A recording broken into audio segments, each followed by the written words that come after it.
it's Vanetta here. Welcome to my channel.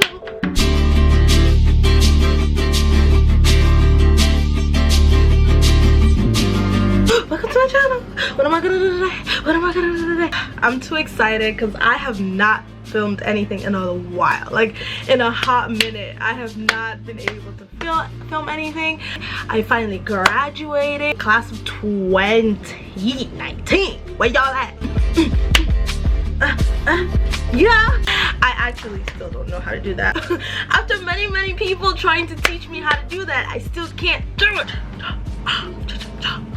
Did y'all miss me? I know I haven't gone for a very long time and it got hard to get into the groove of recording. You stop recording for a little bit, it gets really hard getting back into that vibe. Today I wasn't doing anything, I didn't have work, and I was like, you know, let me record a video and start editing it so I can put it up as soon as possible, because currently I actually don't have that much on my channel.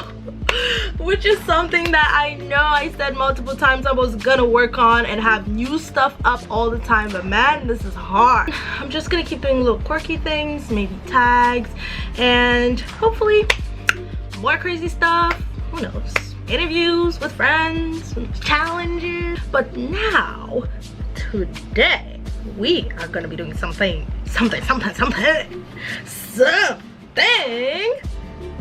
interesting. A tag, okay, about where I'm from. So where do you guys think I'm from? Do you think I'm A, Nigerian, B, Sudanese, C, Cameroonian, or D, Ghanaian? Now some people say you can tell, you can just look at someone and know where they're from. So where do you guys think I'm from? This is gonna be a Cameroon tag. Oh Cameroon, berceau de nos ancêtres, Cameroon, thou cradle of our fathers, only time wherein I missed the night repose.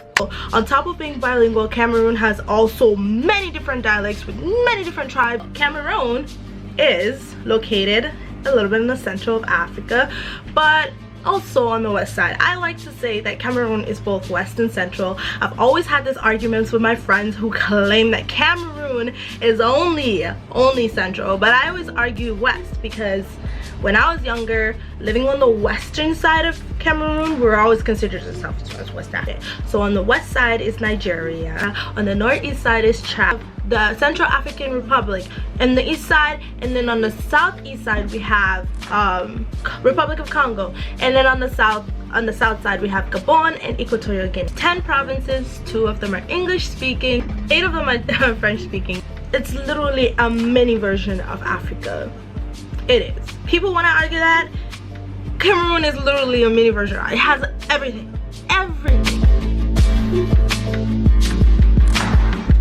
It has Bantu.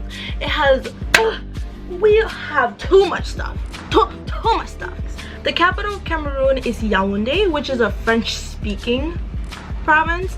However, the economic province of Cameroon is Douala, which is also French-speaking. But additionally, we have Bamenda and Boya, which are the 2 English-speaking provinces of Cameroon that provide a lot of the agricultural resources for imports and exports. For example, we have tea, we have coffee, we have a whole bunch of things, because of course that side of Cameroon is the part that's the rainforest side, which is a lot of rainfall, good vegetation. So West Cameroon basically is the powerhouse, in my opinion, of Cameroon. Moving on. Our president is Paul Biya, a man who has been president for a very long time, since I was born. He is French speaking, of course, and I just feel like the needs of the English speaking people of Cameroon are never met. However, he's still in office, and in my opinion, I personally think we need a new president. In the African countries, there's corruption. That's something that I honestly feel like Africa could do so much better without the corruption. I was born in Boya, which is an English-speaking province of Cameroon. However, I moved to the French state because my family member was a teacher in the French state. So basically, living there is completely different. I had my family, which were mainly English speakers, but then I had to interact with a lot of other people who were French speakers. But I became bilingual because I did attend a French school, even though my family did speak English at home, which is one of the reasons why I ended up being bilingual. Like, hey, salut, comment ça va? Ça va bien? It's very, very, very strange when my friends hear me speak French, because I'm always speaking English. Like, where am I? In America, Minnesota, I speak English all the time. No time for French. But moi, si je veux parler un peu de français, mon français n'est pas très bien, mais c'est parce que je n'ai pas personne de parler français avec. Oui, mais si j'avais beaucoup d'amis qui parlent français, ce n'est pas de problème. My French is probably the worst French you've ever heard.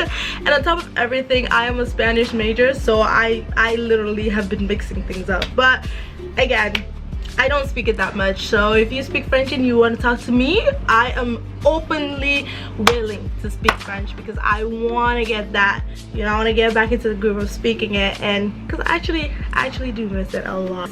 Of course, French and English are the main languages. On top of that, you have to learn your dialect. So my tribe is Bafut. I'm a Bafut girl, so all my Bafut girls out there, strong, beautiful women. Hello. Bafut and a lot of other, there's like subdivisions, many subdivisions and different languages. For example, Bafut has a neighboring village, Mankon, and Mankon and Bafut basically speak similar, speak the similar dialect, but there's just little words. So throughout the western side of Cameroon, there's many different tribes with similar languages, but many, like, very little variation. And then when you hop to the French side, that's a whole nother different thing.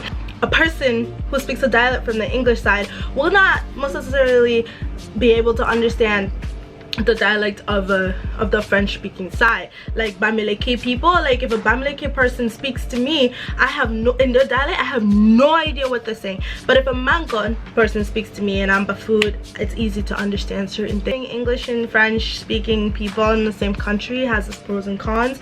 One thing is the communication thing, where at some point people have to try to learn the other people's languages so they can communicate. So the history of Cameroon.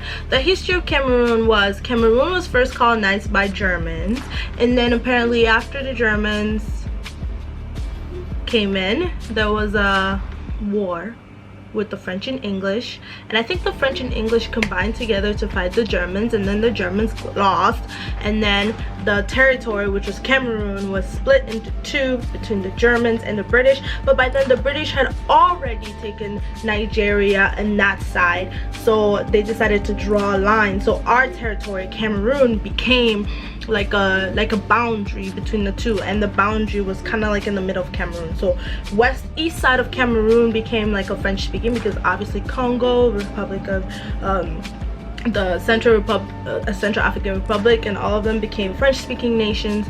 And then we have Nigeria all the way down the west side, became English speaking countries. There's just so much history. I feel like I can't cover all the history, like it's just too much history.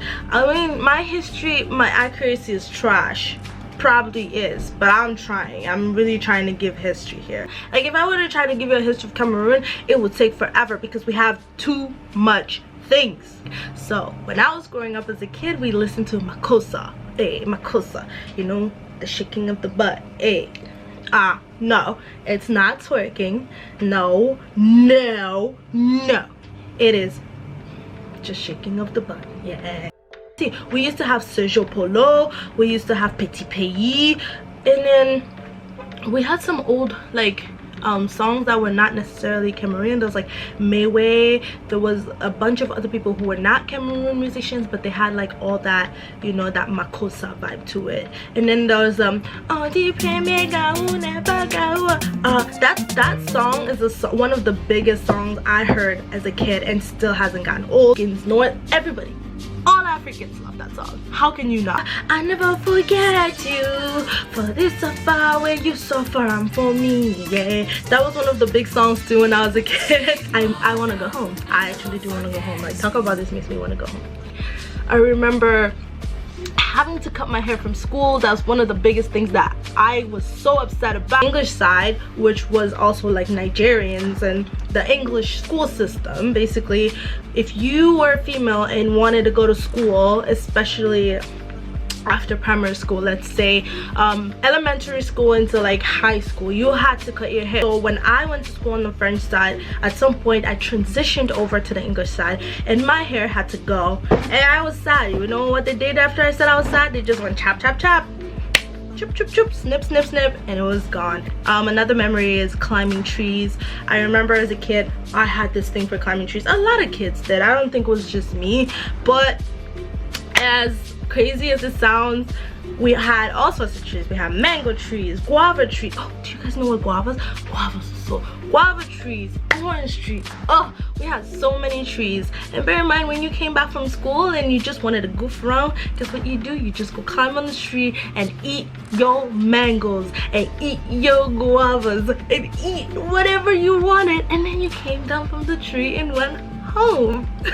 just you know, it wasn't so systemized like here. It was like, hey, you want to go over to Auntie Susan's lawn, and Auntie Susan's lawn, there's kids playing. It was just like a party every day. You wake up in the morning, there's people playing, you just join in and go have fun and just goof around. WE was it was so big when I was a kid. Like literally the bars had TVs. I remember we used to just go to the bars just to watch The Undertaker, or to watch Kane, to watch all these other people, and then when they did their stunts, like somebody came out of fire, the picking up of the chairs and bam, and I was just so warm, my mind was I later found out it was fake, and I was like, the world is a lie. Cameroonian, what food do you eat? What do you like to eat? As a Cameroonian, like, it's like the French side again has its own variety and the English side has its own variety. Some specific things that Cameroonians eat is ndole. I think all this food's making me hungry. I actually think thinking about all this food is making me hungry right now. There's achu. Achu is actually my tribe's food. Every single tribe has its own food. It is cocoyam. Cocoyams are basically like potatoes, and basically it's like mashed potatoes, but mashed cocoyam. From the meat broth, some red palm oil, some seasoning, and then basically the way we eat it is you put the cocoyams, like, you know, you're dishing mashed potatoes on a spoon, you put the cocoyams on your plate and you make it into a circle, and when you make it into a circle you put the yellow sauce with the meat. Oh, akra banana. Cameroon jollof rice. I feel like people don't acknowledge that we even have jollof rice, but let me tell you, we do have jollof rice, okay? And I personally think Cameroon jollof rice is the best. Forget Nigerian jollof, forget Ghanaian. What is Liberian jollof rice? Huh? You know what? Cameroon jollof rice is the best jollof rice, and I don't care what anybody has to say about it. And I know a lot of people don't hear about it. You know why? Because why would the people with the best jollof rice try to brag? There's no need to brag because we know we have the best rice. Simple as that. End of topic. We have meat pie. We have cocky con. Cocky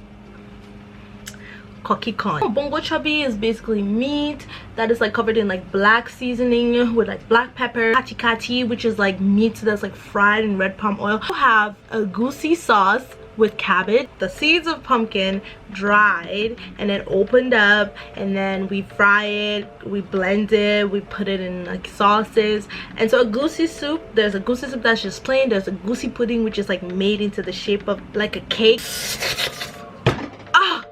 Roll. It's so good. It's normally served with fufu on the side. Fish roll is ekwang, just like I'm hungry. Like a household item that represents my culture would be a mortar and a pestle. You know, we always had the mortar and a pestle where it was like it was hard work. Songs that remind me of my country.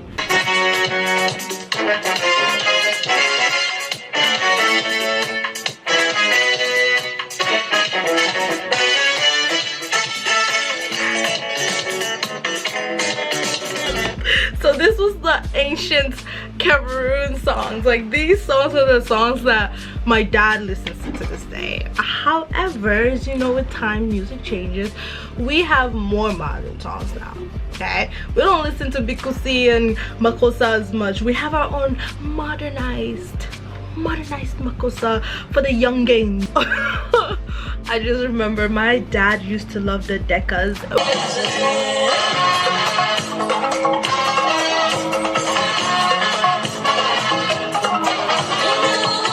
There was one song that I liked. It was like Je m'en vais chez mes parents. It's like a song about this woman who was like mad at her husband. This is not even my language. This is literally this is the French side, and this is a dialect. I don't know what section, what tribe. I just remember we were just jamming.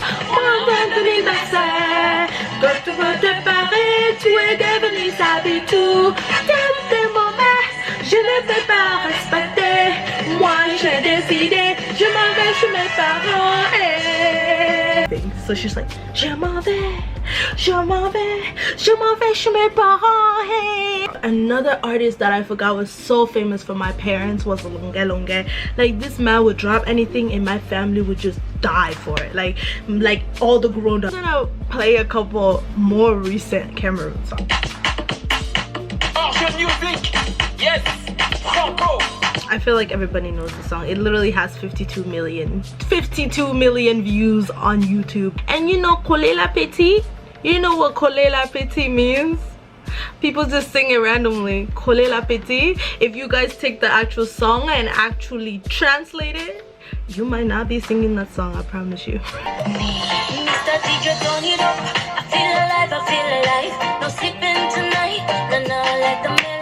Youngins listen to yours. Loco, Daphne, Mr. Leo, those kind of artists.